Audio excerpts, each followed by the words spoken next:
sholat, tapi pikiran melayang. Begini jawaban Rasulullah yang menggetarkan hati. Pada suatu majelis Rasulullah, suasana terasa begitu tenang. Para sahabat duduk melingkar menyimak setiap perkataan beliau dengan penuh perhatian.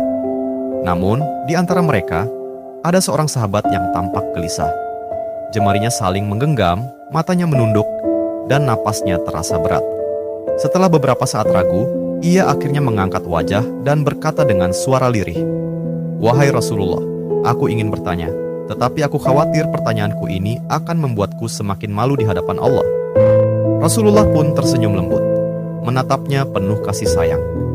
"Katakanlah, wahai saudaraku, tidak ada pertanyaan yang membuat seseorang hina jika ia bertanya untuk mencari kebaikan." Sahabat itu menarik napas dalam, matanya mulai berkaca-kaca. "Wahai Rasulullah, aku merasa salatku sering tidak khusyuk. Kadang aku mengingat urusan dunia, kadang pikiranku melayang entah kemana. Aku takut salatku tidak diterima oleh Allah. Apakah dengan salat seperti itu, aku tetap mendapatkan pahala?" Suasana majelis seketika menjadi hening. Para sahabat lainnya ikut menunduk, merasakan kegelisahan yang sama.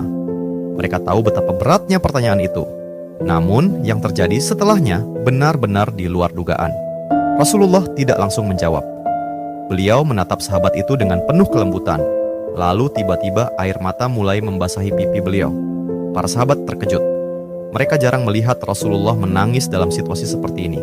Dengan suara bergetar, beliau berkata, "Demi zat yang jiwaku berada di tangannya, sungguh setan tidak akan pernah berhenti berusaha mencuri bagian dari sholat seorang hamba hingga ia teralihkan. Tetapi ketahuilah, Allah tetap melihat usahamu." Rasulullah menarik napas dalam, lalu melanjutkan, "Wahai saudaraku, jika engkau meninggalkan salat hanya karena takut tidak khusyuk, maka setan akan menang.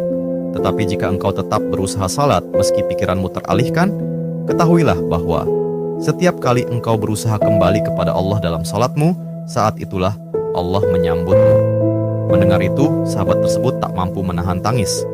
Begitu pula para sahabat lainnya. Kemudian Rasulullah melanjutkan dengan penuh kelembutan, "Bayangkan seorang ibu yang melihat anaknya berjalan ke arahnya, tetapi anak itu sering jatuh dan tersandung. Apakah sang ibu akan marah? Tidak. Ia justru akan berlari menghampirinya, mengangkatnya, dan mendekapnya erat. Itulah Allah. Ia lebih penyayang daripada seorang ibu kepada anaknya. Selama engkau terus kembali, Allah akan selalu menerimamu." Air mata mengalir di pipi sahabat itu. Kata-kata Rasulullah begitu menusuk hatinya. Sejak hari itu, ia tidak lagi putus asa dalam sholatnya. Ia tetap berusaha khusyuk dan setia